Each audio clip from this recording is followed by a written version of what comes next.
Hey, everybody, just breaking in here real quick to remind you that this is the back half of a full recording that we split into two. So, this is part two of the property management podcast. So, it's going to jump in about halfway through as we move from the role of the property manager before a purchase to their role afterwards. As always, thanks for listening.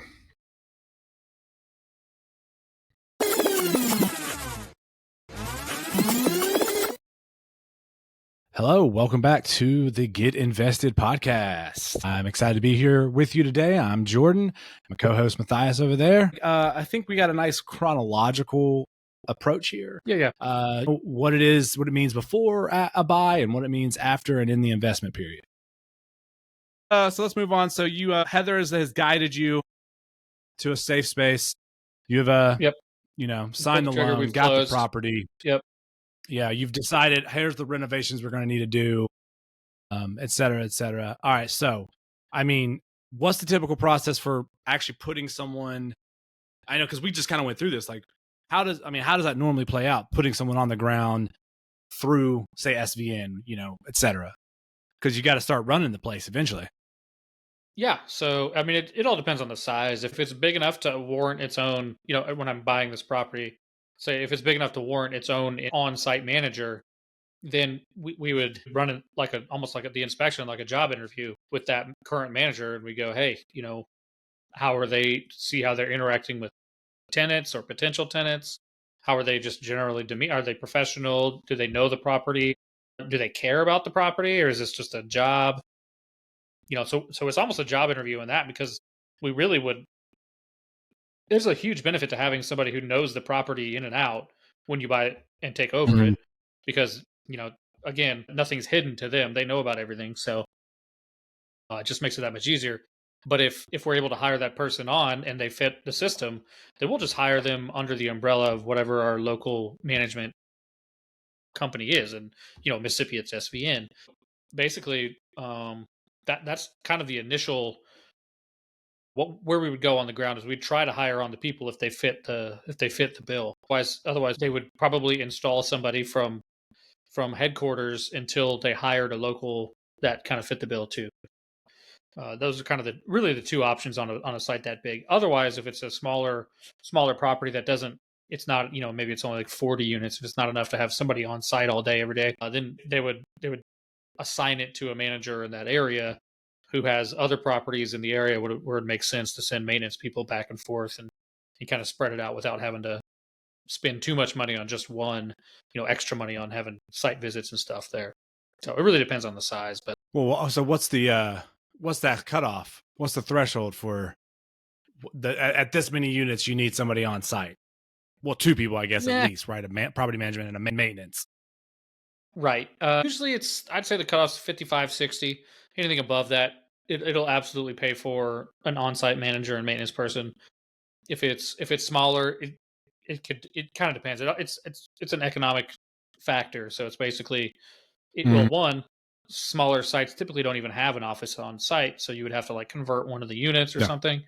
With the bigger ones, usually there's an office attached. If you're getting up into hundreds of units, there's always a nice office and potentially clubhouse, pool, all that kind of stuff. Right. Yeah. So what is it? Just, I don't know. I guess this is just, I don't know if this is instructive or not, but if there's not a person on site, does it fall to just the kind of overarching property management team to be in contact with tenants and then send out the plumber and is that, who does that for a smaller place? Yeah, so there will be somebody in an office at the headquarters building, SVN Main in Hattiesburg. They're assigned, they are the property manager. So all the phone numbers go to their phone, for the tenants, the leases, everything, and, and on the sign at the property and things like that. So they're out at the property all the time, meeting, letting a plumber in, showing units, etc. But they just don't have an office on the site. So there is one person that is assigned, and they'll dispatch the maintenance people, because under the SVN umbrella they have a whole bunch of, in most property management companies will have a maintenance team. They'll have a you get a little contractor team depending on the size and all that. So Right. basically that person, the property manager will be in charge of that unit. If people are late, filing late notices and all eventually eviction notices, that kind of stuff.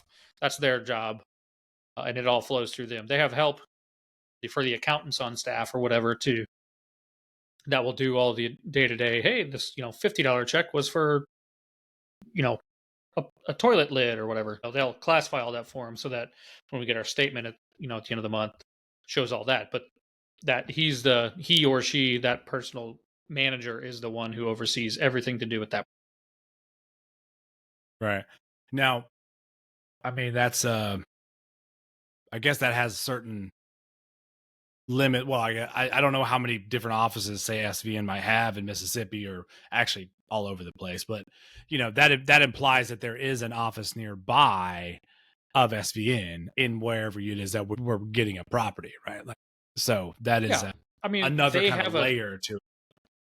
they have an area that they want to manage in, and they will have an office in that area within shouting distance of any property in that area. So I mean, if it's outside that area, then they got to think about, do I want to establish an office, or is that property big enough to support an on-site manager or whatever, that kind of thing. So Right. Now, it's funny you're talking about their maintenance team or their handyman team and the construction curriculum. I remember this is when I was in Athens, when I was getting my PhD at UGA. I was living in an apartment complex, and it was cool. I liked the people who owned, because they was a big property management company that owned a lot of them in the area, right? So it was not like a corporate on-site, this is the this is the apartment complex, this is the people. At the end, it was kind of spread out, and I loved my place. But the one thing that was like, they had a few handymen, and like, if you got George when you had a problem, it was awesome. He was going to fix it immediately. But if you got Gary, you're like, oh crap, because he was just not as good. interesting. Yeah. It's like having a it's like a batting order, right? Like there's a dip at some point. Sure. Yeah, I just never understood why they kept Gary on. These are not their real names. So yeah, I was just thinking about that. I was laughing. So I mean, this is an interesting kind of, which kind of property we have, how it's working. Because, one of the things I've been doing recently is doing a little secret shopping in this Charlotte Gastonia area, as you know, of course. This is for the listeners. And there's a lot of places that are more they don't have a place on site for whatever reason, whether it's because it's more of a neighborhood-ish type thing, or, it's smaller, or it's like big townhomes or whatever. And, it's just like you get a code. They have this like way in which they'll send you a code right before you get to the door, and you can unlock it and go in, and no one shows you anything. You just walk around and look at it, then you walk out, versus you go to somewhere where there's on site, and you get to talk to somebody. And it seems to me that it's doing this. It was, even though I'm not someone who like needs to be like led around, I don't know, just having someone show me the place and answering my questions immediately was just so much better than wandering around an empty townhome or condo or whatever by myself. That's an interesting point. And we, and a couple of other people who do what we do, I've had conversations where we're like, hey, do we prefer if our managers do walk with people to show the unit, or do we prefer for them to just hand the keys, tell them where the unit is, let them go? And it's kind of a go by feel, because there are some potential tenants who love to just go talk and point out things, say, what is this, where's that, and have a conversation like you do when you're walking and learning more about a property. But there's other people who are like, man, I feel awkward around the manager if I'm, taking note of things that I'm going to tell my wife later or whatever. Yeah. They feel just uncomfortable with somebody standing there, just staring at them, or they feel like they're just staring at them. So it's very interesting how it could be either or. Some people like it one way, some people like it the other way. But the thing about having somebody on staff is that you can say, hey, I'll just tour it myself, come back, and then ask your questions. So you can kind of get the best of both worlds if there's somebody on site, knowledgeable, available to talk to. So, or if there's someone available to come out and show but it to you. Yeah. Yeah. I mean, they don't have to be on site. They could just come out and show it to you. Yeah. I think it'd be kind of interesting if you could just offer the person, even if it was an online process, Like you just have a pop-up that says, would you like to be shown the property or see it yourself? Like a choose your own adventure kind of That thing. would be a Well, and that would be a good option to have. Yeah. yeah, and then I think the other thing is, and this is always the case, I mean, it comes back to the quality of the person, right? If it's someone showing it who's just like awkwardly standing there staring at you and doesn't know the property very well and like, can't answer your questions in detail or Or it's just something, or doesn't awkward know with how to other people. yeah, who Yeah. doesn't know how to carry on a conversation, or who won't acknowledge like that is like I told you one of the ones like I love the woman because we walked in this place that was supposed to be done renovating and it wasn't, and she was just like livid and so embarrassed. She was like, I cannot believe I'm showing this to you. This is supposed to be done. I'm so sorry. I was like, I know this isn't your fault. Like, and she was just honest. She was like, that should be fixed and that should be fixed. And I was loving it because I was like, okay, she's going to take care of business. But yeah, I mean, if they could tell you how long the property's been there, when it got renovated, what this is, I mean, that's just so helpful. But if they're just sitting there like, yeah, so this is the rent.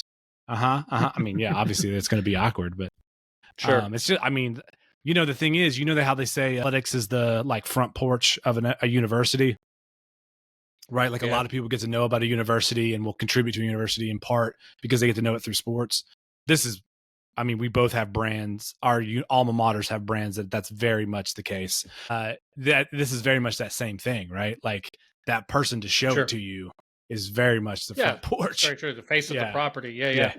yeah, yeah. Which is an interesting point. So something that we look for going back to if we're at the quasi interview with the current manager, somebody we're going to hire, we try to get the Mhm. feel for like do they care about the property? Because you want to have the manager just like you just said. That's something we look for because if she or he is going to go that's messed up.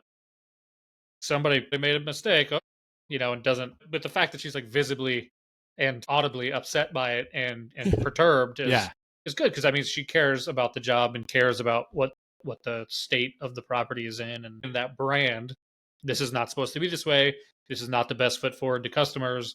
That kind of thing. Somebody like that. That's a home run in terms of property manager. I think. Yeah, and I feel like, I mean, yeah, exactly. And it's not just, I'm always someone who needs that like that motivation, that bigger purpose. But like in this instance, the bigger purpose is like these people have lived good lives at your place, right? Like it's you care about the property, but you also care about it so that it's good for like other hmm human beings. So yeah, I think that would be. Or do you sit in on these interviews, or do you let the property management team handle They that? I have the advantage of being relatively young looking, so people assume I'm just some random dude who's supposed to be carrying a clipboard or something. So I usually just hang around. I just kind of sit around and pretend, get on my phone while I'm listening to the conversations. And I get ignored a lot, which is nice. Case in point, we Undercover, just did a you're undercover property. bossing it. Yeah, exactly. Pretty much.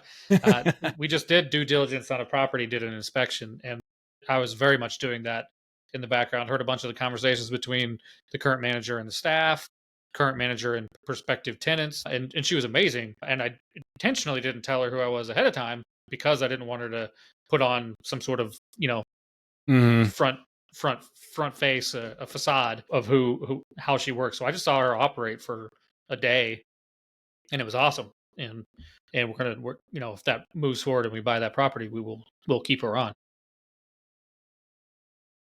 Yeah, I mean, I guess that's it's all those old adages that sound kind of creepy, like work always, work like, well, considering our upbringing, it was like do this because God is watching, but it could be someone a little bit less than that. You never know who's watching, so act right. You never know Gotcha. who's Yeah, yeah. watching. Yeah, exactly. Yeah, character is what you do when no one's watching, et cetera, et cetera. Well, so I mean, it's been fun to talk about the kind of personal human element, but of course, one of the bigger things that quality human, whether it be someone in Heather's situation at the property management team level or someone who's on the ground, of course, we're hoping that translates into, those solid KPIs and other things Yeah, that are going yeah. to lead to that bottom line. So let's talk how their role in, those kind of aspects.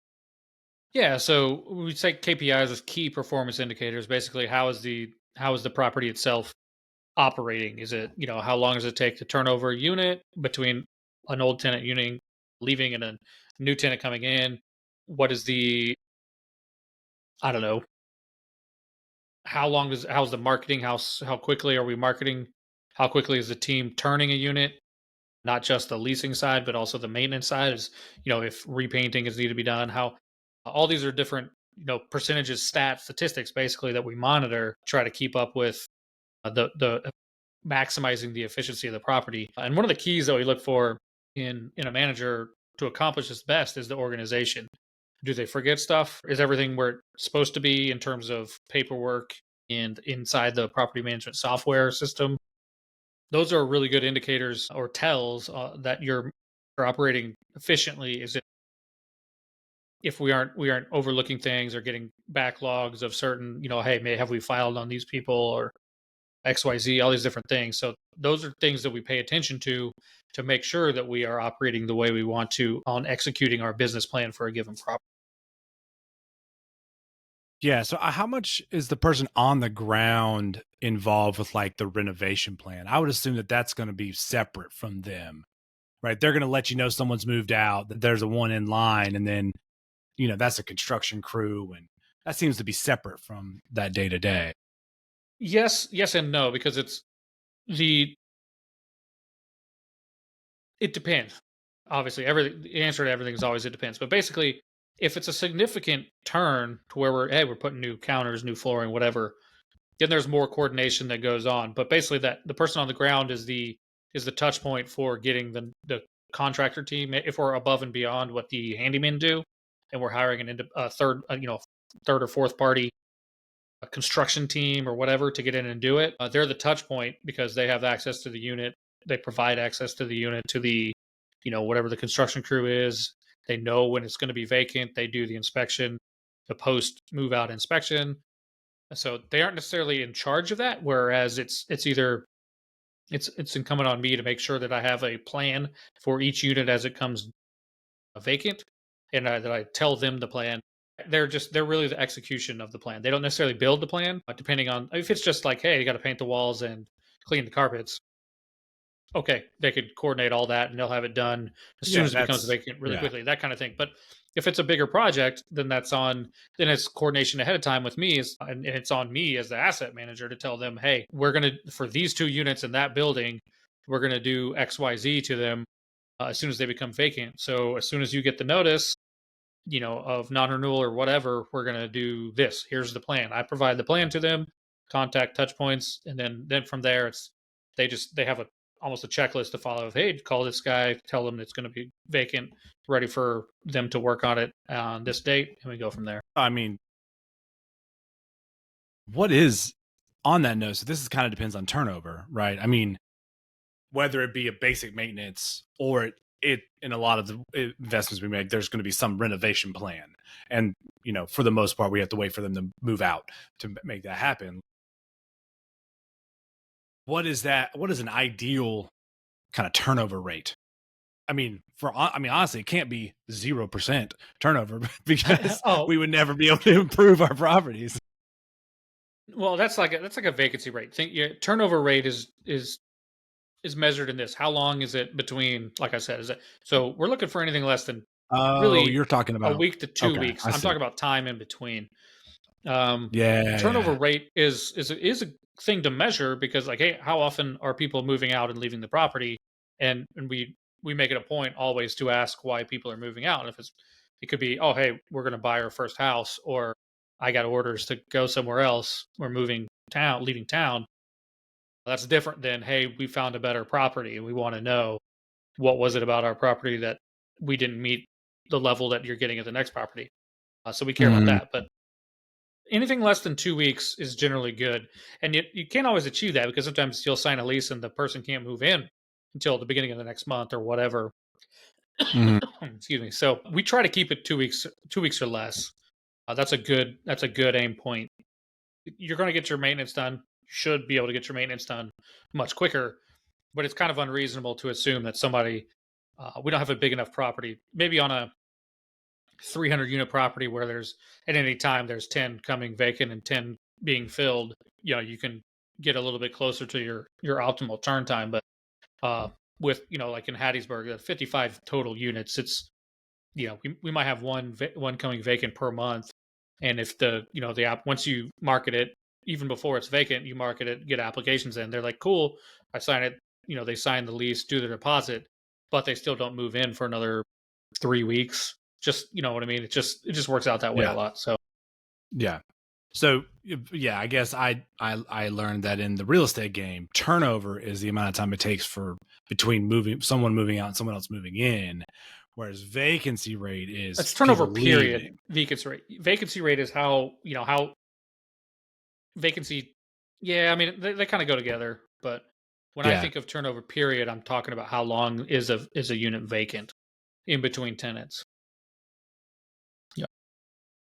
And so I mean, well, that turnover rate, it depends on the property manager on the ground, but it also depends on, having the marketing out there and having the everything in place so that people can find it and it will be, they can't go it's not their job to go like beat the bushes for people who are looking for places to, Right. they're not running around the mall being like, hey, come live at my place. Like Yeah, they got to have people that's walk through my the job door. for Yeah. Yeah. that's my job in buying a property that is in high demand, where there is always somebody looking to live in that property, and pricing the rent appropriately so that we're not, you know, waiting 6 months to get the absolute top dollar lease. We are at market averages, and where we should be in terms of getting somebody in there quickly at the actual market rate.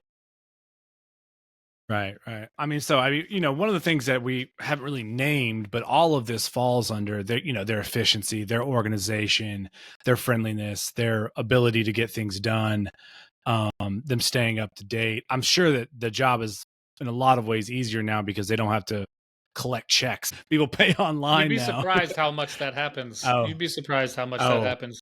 People drop off money orders all the time. There's some people who just do that. oh, wow. And Yeah. what do they have to do? Have to take it to the bank then at that point, I guess. They take it. They come from they go to the bank, get the money order, and drop it off at the office. And then the people at the office have to go take it to the bank, or Yeah, I mean they deposit checks just like they would. I mean that's not as much of a hassle um as I feel like it is for the tenants who do that every month. They just go to the bank, get a money order, and go over.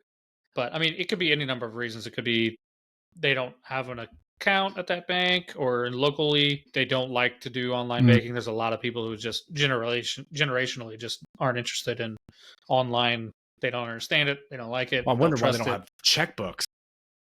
I don't know. I just wonder why they don't have checkbooks. Yeah, Well, I some guess people don't. I got sidetracked thinking about just the how much paper is being dealt with now or not. But what I was thinking is like all of these Less. things fall under the umbrella of fall under the umbrella of just professionalism of the property, which is everything from are there weeds around the sign? Is the mowed? How quickly do they fix things in an apartment? How quickly can they turn something over? When they do renovations, is it correct? Like, I mean, all of those things fall under what we're going for here is that professionalism, which includes having a stake beyond just I'm showing up and punching a clock. The one thing I want to ask to end here, because we are definitely, probably at a point where most people have already stopped listening. Out of our 7 listeners, 2 are still here. I did want to ask one last thing to finish it up here. What is the rule for dress code on professionalism for our properties? I don't even know. I mean, I feel like it's a job where like they're kind of in the office, but they also have to go do things. It seems like a kind of an interesting mix and match. Typically, that's a good question. We like to have at least business casual. Like if you're walking around a lot, Mm, and all my stuff's in the South where it's very hot, like I wouldn't ask anybody to wear a suit. However, in a lot of like luxury apartments, they'll have people like heavy business attire, kind of just trying to put forward that we're upper class, more luxury brand apartments. But for mine, we typically just do. I mean, like what I wear, like a polo and nice. And a lot of times we'll try to get branded. If you have a dedicated manager to just your property, you get a branded shirt for the property. That looks really professional, and you could even do that for the handyman too. I just get them, right. durable gear that has Right. the brand, the logo on it, that kind of thing. Because you do want to look professional, like you're not just wearing a t-shirt and shorts and got out of your panel van to show a property. You want to, we want to put forth a better face than that. Sure. But Yeah. but we also don't want to be like make people miserable while they're at their job because that's that's going to hurt how they look to how they interact with people. Yeah. Yeah, I feel like most of the office people, they all seem to have like a very kind of similar business casual, you know. Although on Yeah, a couple of occasions, I've had some guys that I feel like it was just their choice that they were just like dressed up a little bit more. But yeah, it's just the Brandon polo is, hmm it's it's the an easy go-to. Yeah, solution to. Yeah, yeah, exactly.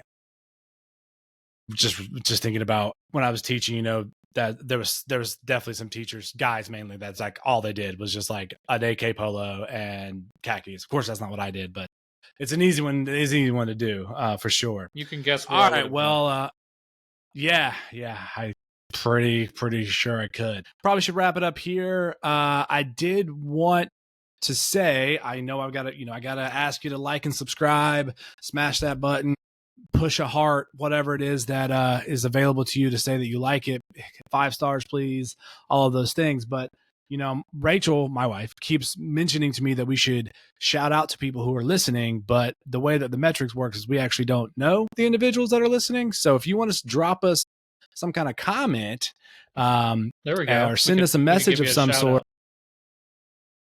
out. yeah, we'll definitely be happy to give you a shout out. And I'm following the lead of my favorite Carolina podcast. They have a thing called the 100% Club. Someone who's listened to every single episode. I'm brainstorming names now. So if you're someone who's one of those, let us know, and you can get a special shout out because of that. I mean, it's good to start early. There's only 14 of these, so you're not behind if that far. If you're not currently a member of this complete club, completely invested, fully invested, maybe something along those lines. I'm playing with it. Please like and subscribe. Reach out to us. We'd love to hear from you. Also, Matthias's newsletter a couple weeks ago asked for topics, so please keep sending those in of things that you would like us to talk about or him to write about. Either one. Maybe things you don't want to hear about. Perhaps maybe you want to let us know you're just not interested in our lives. Please move on. I don't know. Whatever it is, we love to hear the feedback. And thanks for listening. I'm Jordan, and I'll talk to you next week. Yep. See ya.